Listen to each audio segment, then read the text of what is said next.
Welcome to the A+ EdTech podcast. My name is Ashley McBride, and I'm an instructional technology facilitator from North Carolina.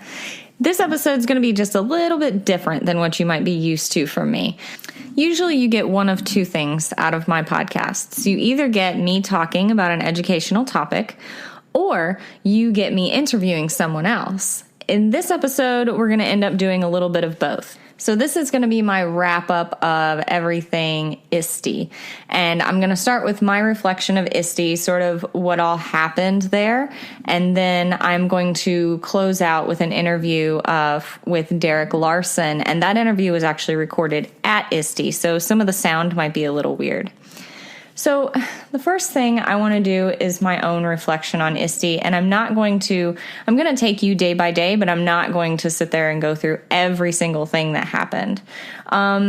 First things first is I was lucky enough that my district was able to send me and a group of other individuals from our district, some teachers, some administrators, some district level, some other ITFs, some librarians, and we were able to go together, which was beneficial because on the very first day we flew out, and during the flight and after check-in and during dinner, we were able to kind of sit down and have these discussions as to what our plans were and what our goals were for ISTE. I wish I could have captured all of our conversations on podcast, but it was kind of weird in the middle of a restaurant to just whip out a microphone and shove it in people's faces while they were eating. So instead of being the awkward, weird person throwing microphones in people's faces, I kind of chickened out and didn't record. So my apologies. So having that time to spend together with people who have similar roles or even have different roles and are at different schools and different grade levels, it was great to kind of get together and say, you know, these are our goals or these are my goals. What are your goals? Oh, can we make those work so that we can work together? And I really think that it was most beneficial to be there with a group. So I'm very thankful for that. That evening, we came back to the hotel and got a little bit of rest. I did some pre-ISTE work. I had written a blog. I was working on my schedule to make sure that I got to certain sessions. Now, when I was planning for ISTE, there were thousands upon thousands of sessions, and they were all over the place as far as different grade levels and different ways that they were presented. And it was a little overwhelming. I'm not sure that I did a really good job of narrowing down what I wanted to see, or I don't know if there just wasn't that many secondary items out there. So when you're on the ISTE scheduling page, when you're looking at all the sessions, you could filter the sessions. And one of the ways that I filtered was by grade level. As a high school ITF, I am mostly interested in anything secondary because I've been to a couple of conferences where they didn't label what grade level was the focus. And it really frustrated me when I would see something really, really cool. I'd go into a session and then it would be focused on like elementary school, and a lot of the stuff I wouldn't be able to bring back because it wasn't age appropriate.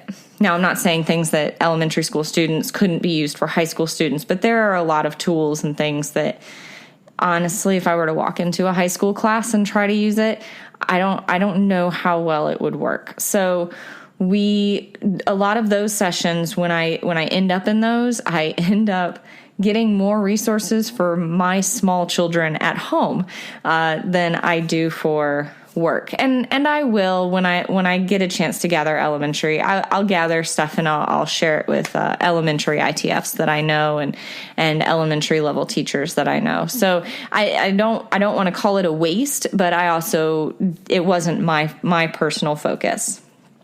So I got all of my planning pretty much done by the end of day one. And day two, I went to the EduMatch meetup. Now, This was fantastic because I am in a number of different Voxer groups from being in EdCamp Voice. And if you don't know what EduMatch or EdCamp Voice are, if you go back to an earlier podcast, the one where I'm interviewing Sarah Thomas about EdCamp Voice, we discuss it at length there. But I was able to do this EduMatch meetup. And at the meetup, I met people from all over the country that I had been talking to on Voxer. And it was just really cool to meet them and to talk to them in person and to actually be able to walk up to them and give them a hug and say, hey, how are you doing? And have a real conversation with them face to face. And it was fantastic. And then, being there, I was able to jump into the EduMatch Voxer group, which I've loved being in ever since then. I was then able to go to the Ignite session, which I believe I did a podcast episode while I was at ISTE that night about the students. And the students were the biggest and best part of that Ignite session. And of course, my friend Kyle Hamstra also did an Ignite presentation, and it was phenomenal. I was able to capture his Ignite session on Periscope. So if you want to find that, you can go to my Twitter account and search through there. You can look at my Periscope account at A+EdTech. Or you can look at the hashtag #PassTheScopeEDU.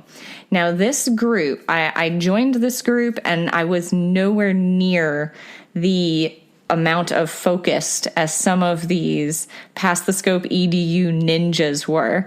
But a lot of the sessions, the Ignites, the keynotes, all of these things were recorded and live streamed but under the hashtag #PassTheScopeEDU.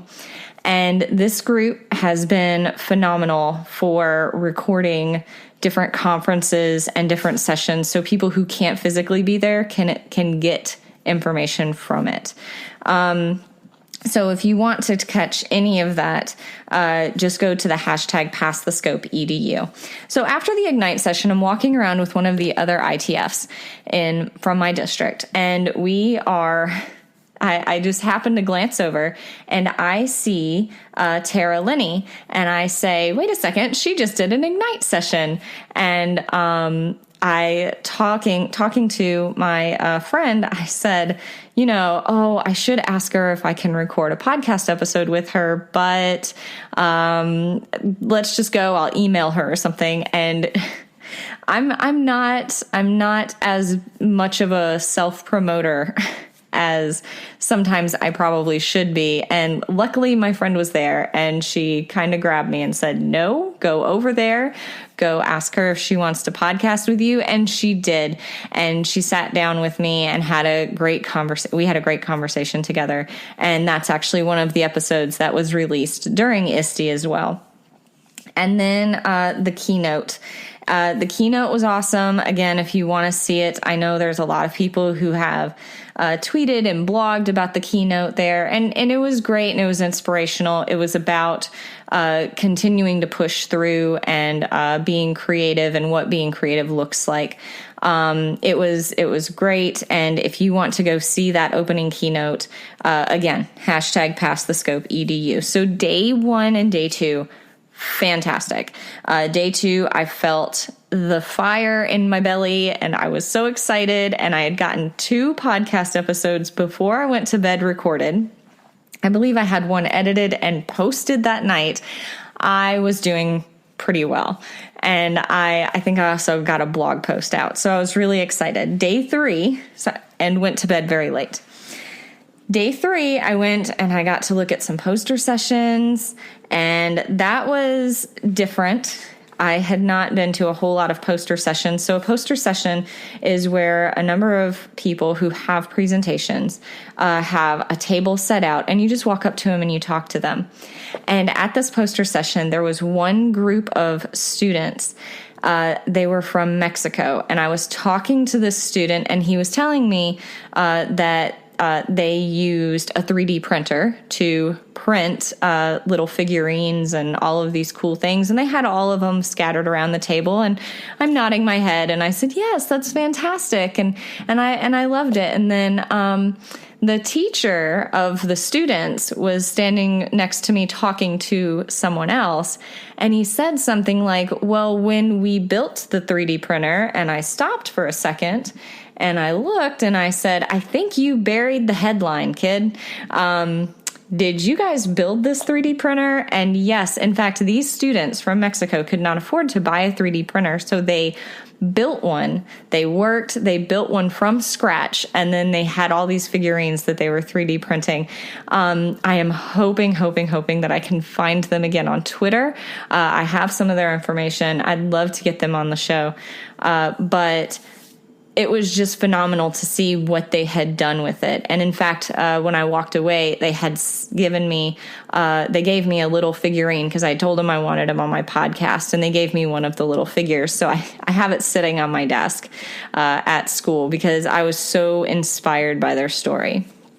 After the poster sessions, I went to a great session about personalization in the classroom, and it was based in secondary, and I pulled all those resources, and I'm really excited to share those with my teachers and with my district.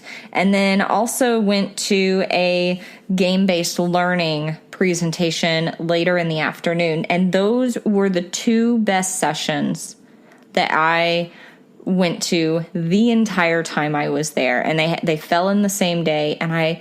So toward the end of the day, I ended up at a ed tech coaches PLN meeting, and this is something that ISTE has a number of different PLNs that you can join, and one of them is ed tech coaches. So I randomly sit at this table where I meet some really awesome people, and in fact found out that one of them was a podcaster, Brad Scheffler, and he and I had a conversation about podcasting, and we decided, hey, I'll interview you, and then you can interview me, and we found some different things that we wanted to talk about. But so I stuck with that group even whenever we moved to the dinner afterwards. And it was just great to be able to connect with them and to be able to sit down and just have a conversation with other people, again, who do the same job as you, but in a different state. And they have different experiences, and they have different job titles, but we're all educators. And it was just a really, really good experience. At the end of the day, I was so worn out, and I had so much stuff that I was thinking about and I was working on in my head. And I did blog about the game-based learning session, but I didn't get to blog about the personalization one. And I went to go make an episode that night, and I was exhausted because it was one thing right after the other, and there's really no built-in time for food. And so you get all caught up with everything, and then you go, wait, I have another session at 4:00, but I haven't eaten lunch yet, and it's 3. Is there anywhere I can grab something to kind of shove in my mouth and keep going? And then you kind of forego all of it because you notice there's some really cool poster sessions going on downstairs, and then you end up not eating dinner until 7:00 at night, and you're starving, and then you stuff yourself full of food, and then you just go to your hotel room. And that's when I would work on blogs, podcasts, notes for my district, all of these other things, and trying to kind of put all of it together. And I was exhausted, so I stayed up pretty late.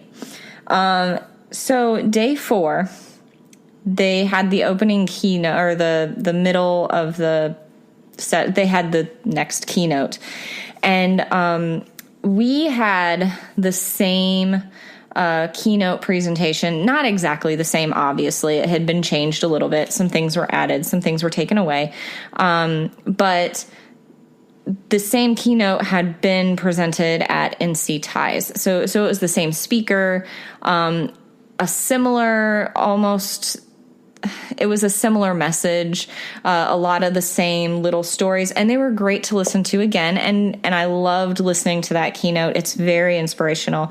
You can, again, see it on hashtag #PassTheScopeEDU.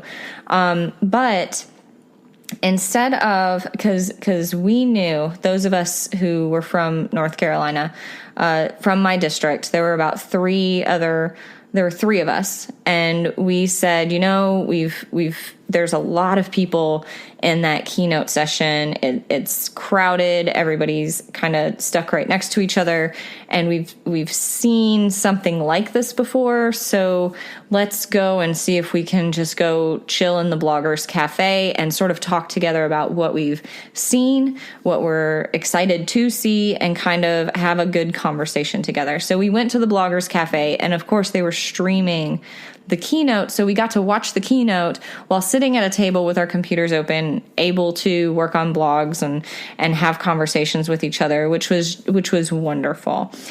After that, I had about 3 or 4 different sessions that I wanted to go to, and it just didn't click. And things weren't clicking for me, and I was all of a sudden really tired, and I got really I hit this wall.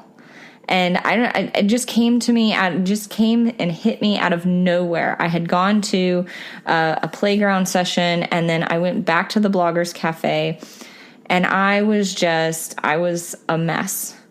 And I was trying to sit down and write a good blog, and I just couldn't get it out. It was like I was forcing it, and then I was frustrated, and then I looked at the time, and I don't think the night before I didn't get to talk to my kids. And so, because of the time difference, so I decided to call them. Maybe that would make it better. And of course, it was, "I miss you, mommy," and all of this stuff, which kind of made me feel even worse because my husband's home with 3 kids. So it was just a lot and very overwhelming. And I think everything had gone so well for the first 3 days.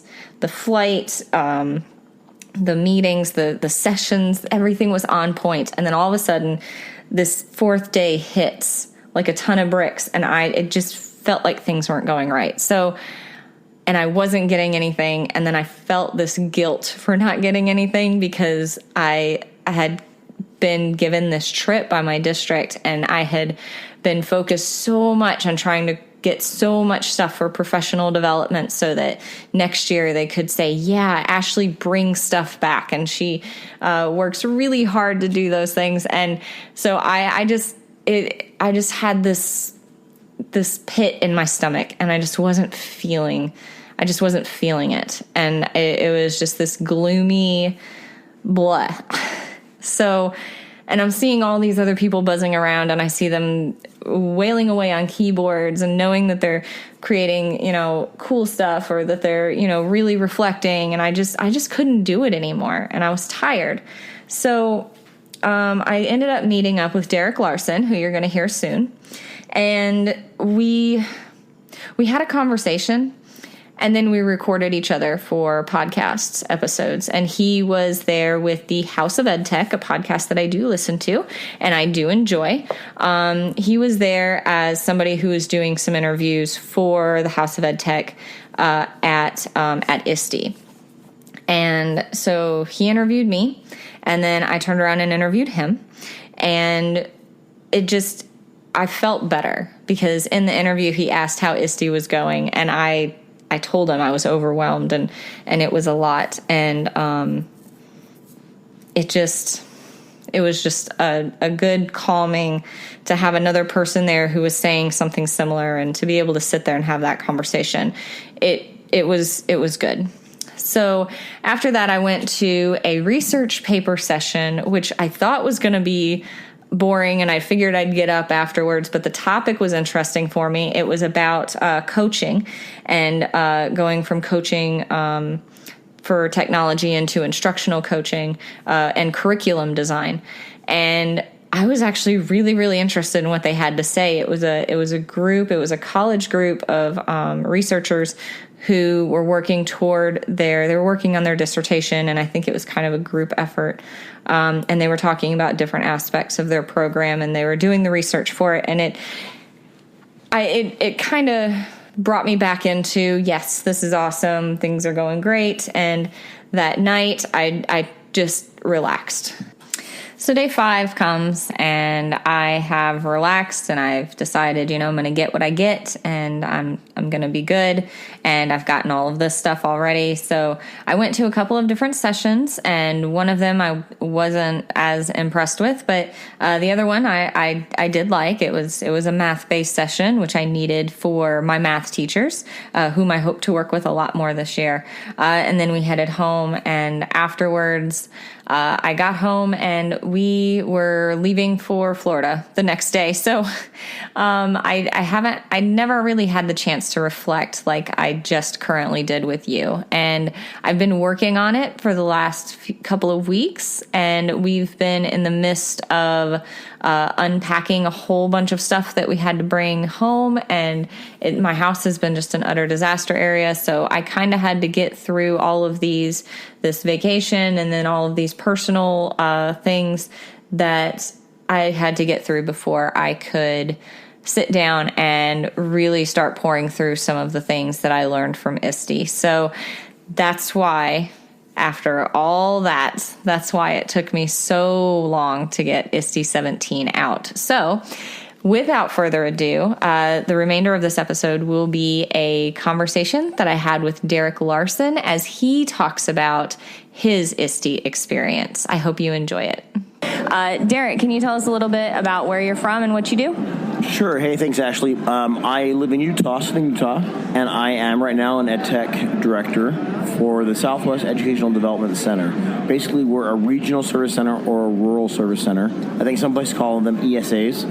I work with 6 school districts, 8 charters, roughly 100 buildings, and we do everything from professional development all the way through actually handling servers and heavy mainframe kind of stuff, hanging, security cameras and all that kind of stuff up, and everything in between. So we do a little bit of everything. With our small districts, we are kind of the everything for them, almost their tech department. And our bigger districts, we're just help assistants.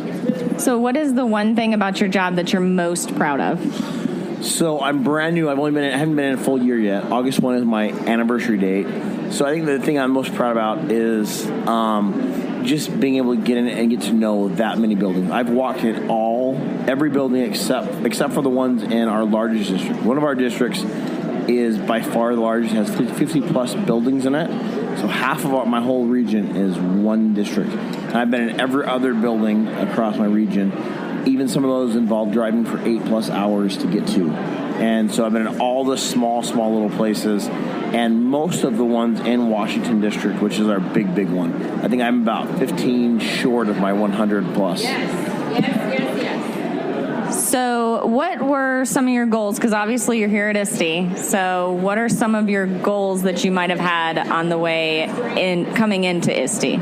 So for me, ISTE is all about relationships. And I've had a lot of people I've known for many, many years on Twitter, on Boxer, and I wanted to come in and meet them face to face. I wanted to have those relationships. I'm a real proponent for connecting online, but also helping to make that connection, if possible, face to face, in person. I feel like there's a great strength to that.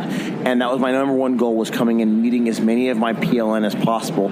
Although I might start calling it my PLF. I love that Sarah Thomas started that personal learning family. I love it. I love the family more than the network. So that was my number one goal. Number 2 goal was gain some knowledge, and I feel like I've done quite a bit of that as well. So you said you're in a number of PLFs or PLNs. What are some of them that you participate in, and would you suggest anyone to try to join any of those?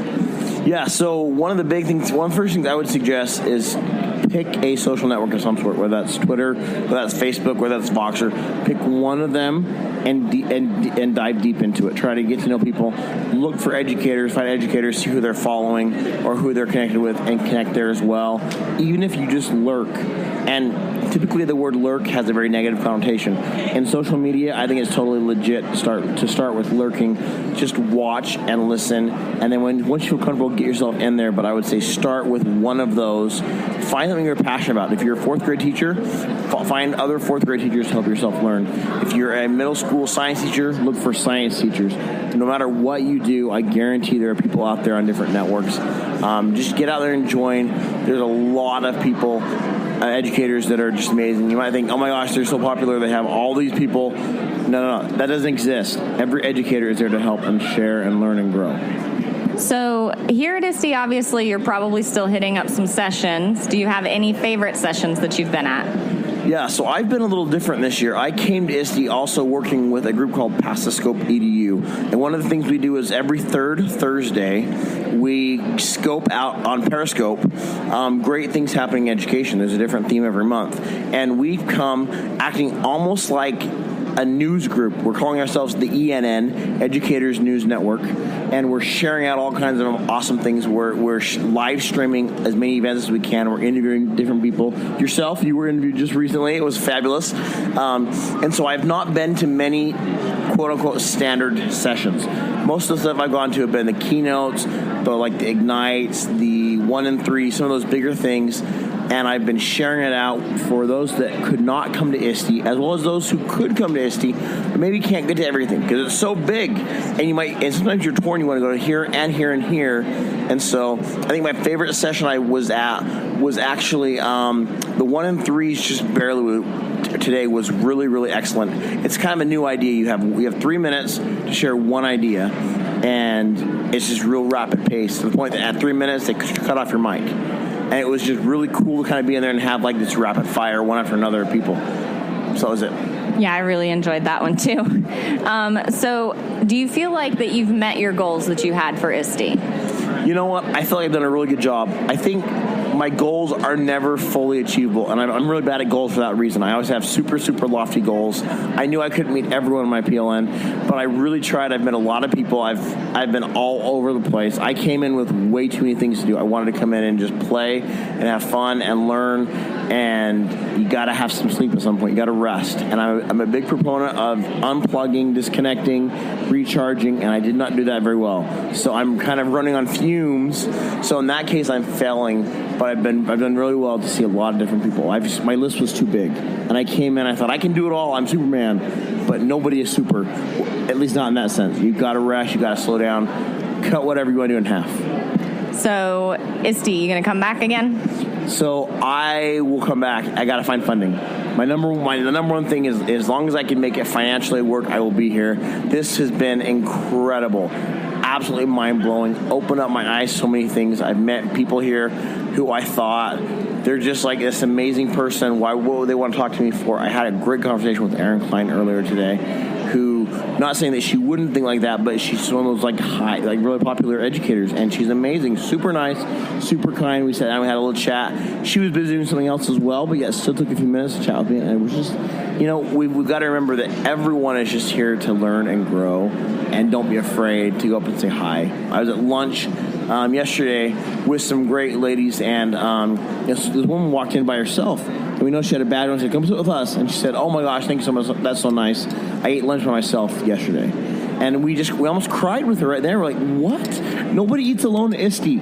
So if you're alone, just go up and introduce yourself to somebody and say, "Hi, can I sit down? Is that seat taken?" And I guarantee they're going to say, yes, sit, talk, learn, meet them, become best friends.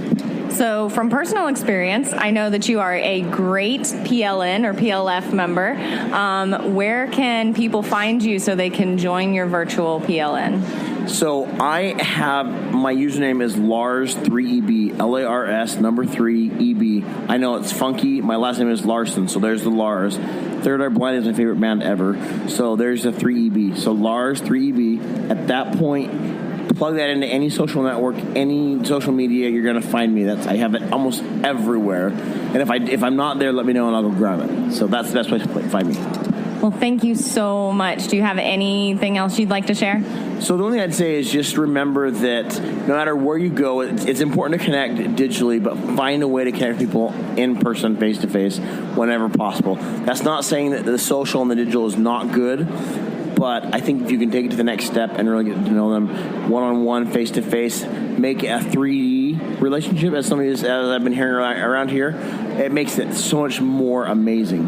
And if you have those digital connections and you come together for the first time, it might be weird just for a second, and then you realize, I know these people. I've been talking to them for ages. And you're just like a family reunion at that point. So that's why I love the PLF, Personal Learning Family. I might be going with that instead.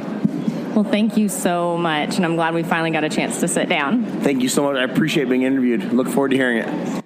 Thank you again to Derek for talking to me during ISTE and getting me past that wall that I had hit that day. You may not have even known that you did that. And then thank you so much to my listeners for listening to this extra long episode.